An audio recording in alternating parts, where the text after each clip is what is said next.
नमस्कार मित्रांनो, DMER Maharashtra academy YouTube चॅनलवर आपल्या सगळ्यांचं मनापासून स्वागत आहे. आज आपण महाराष्ट्र आरोग्य भरतीबद्दल एका खूप मोठ्या आणि महत्त्वाच्या अपडेटवर बोलणार आहोत.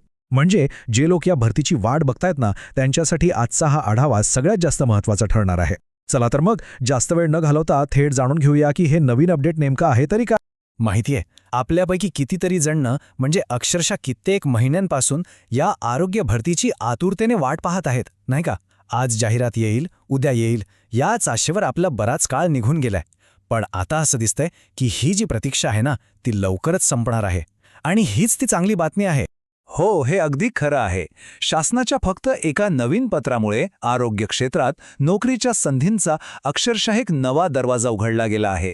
आता प्रश्न हा आहे की नक्की असं काय आहे या पत्रात ज्यामुळे एवढा मोठा बदल घडतोय? चला बघूया. तर ह्या सगळ्या संधी निर्माण होण्यामागचं मूळ कारण काय आहे ते समजून घेऊया. सरकारच्या एका नवीन निर्णयाने हे चित्र पूर्णपणे बदलून टाकलं आहे. पाहूया तो निर्णय नेमका काय आहे. आणि ही काही जुनी गोष्ट नाही आहे, ही अगदी ताजी घडामोड आहे. सार्वजनिक आरोग्य विभागाने 8 जानेवारी 2026 रोजी एक पत्र जारी केलं. आणि खरं सांगायचं तर याच एका पत्रामुळे ही संपूर्ण प्रक्रिया सुरू झाली आहे.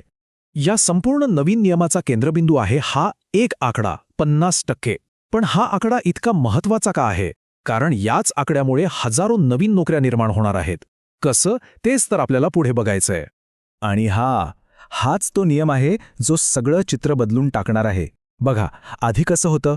नियम असा होता की ज्या आरोग्य केंद्रांचं बांधकाम 100च्या 100% पूर्ण झालंय, फक्त तिथेच पदभरती होणार. पण आता नवीन नियमानुसार ज्या संस्थांचं बांधकाम कमीत कमी 50% जरी पूर्ण झालं असेल ना, तरी तिथे पदनिर्मितीला मान्यता दिली गेली आहे.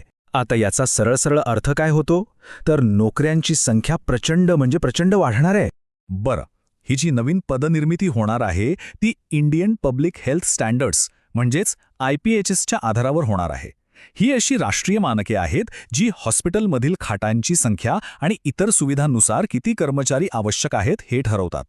यामुळे काय होतं तर ही भरती प्रक्रिया अधिकृत आणि अगदी पारदर्शक पद्धतीने होते. चला आता या माहितीच्या सर्वात रोमांचक भागाकडे वळूया. म्हणजे या भरतीमध्ये नेमक्या किती जागा निघू शकतात आणि त्याचं स्वरूप साधारणपणे काय असेल हे आता आपण पाहणार आहोत. हा जो 50%चा नवीन नियम आहे ना, तो राज्यातील तब्बल 236 आरोग्य संस्थांना लागू होणार आहे. या अशा संस्था आहेत ज्यांचं बांधकाम किमान अर्धवट तरी पूर्ण झालेलं आहे. आणि ह्या 236 संस्थांमुळे गट क आणि गट ड या दोन्ही वर्गांमध्ये मिळून तब्बल 5000पेक्षा जास्त नवीन जागा निर्माण होण्याची शक्यता आहे. विचार करा, ही खरोखरच एक प्रचंड मोठी संधी आहे. या 5000पेक्षा जास्त जागांमध्ये सर्वात मोठा वाटा असणार आहे स्टाफ नर्सेससाठी. म्हणजे जवळपास 2500 ते 3000 पदं असू शकतात. त्यासोबतच lab technician, x ray technician, pharmacist आणि गट ड मधील इतर पदांसाठीही मोठ्या संख्येने भरती अपेक्षित आहे. मित्रांनो, अशा सखोल संशोधनावर आधारित व्हिडिओ आणि माहिती तयार करण्यासाठी आमची टीम दिवसरात्र मेहनत घेत असते. जर तुम्हाला आमचं काम उपयुक्त, अर्थपूर्ण आणि मूल्यवान वाटत असेल तर स्क्रीनवर दिसत असलेल्या UPI QR कोडद्वारे मनापासून छोटीशी मदत करून तुम्ही आमच्या या प्रवासात सहभागी होऊ शकता. ठीक आहे, घोषणा तर झाली, पण आता पुढे काय? ही प्रक्रिया नेमकी कशी आणि केव्हा पार पडणार आहे? चला या महत्त्वाच्या तारखा आणि पुढचे टप्पे नीट समजून घेऊया.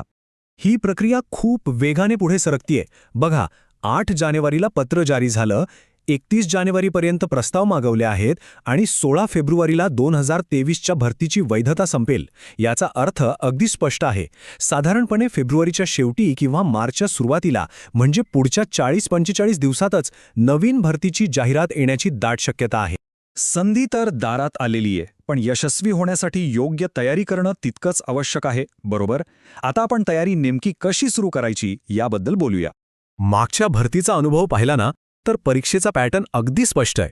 एकूण प्रश्नांपैकी 80% प्रश्न हे तांत्रिक विषयांवर आधारित असतील. म्हणजे स्टाफ नर्ससाठी नर्सिंग, टेक्निशियनसाठी त्यांचा तांत्रिक विषय. आणि उरलेले 20% प्रश्न मराठी, इंग्रजी आणि सामान्य ज्ञानावर असतील. म्हणजेच काय, तर आपल्या मुख्य विषयावर लक्ष केंद्रित करणं सगळ्यात जास्त महत्त्वाचं आहे.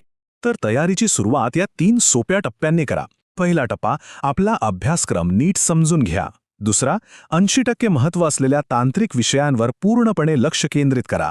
आणि तिसरा, जो सर्वात महत्त्वाचा आहे, जाहिरातीची वाट न बघता आत्तापासूनच अभ्यासाला लागा. एक गोष्ट कायम लक्षात ठेवा, सातत्य. सातत्य सर्वात महत्त्वाचं आहे, कारण एक साधं पण तितकंच खरं सत्य आहे, जर तुम्ही आज अभ्यास कराल तर तुमचे येणारे भविष्य चांगले होणार.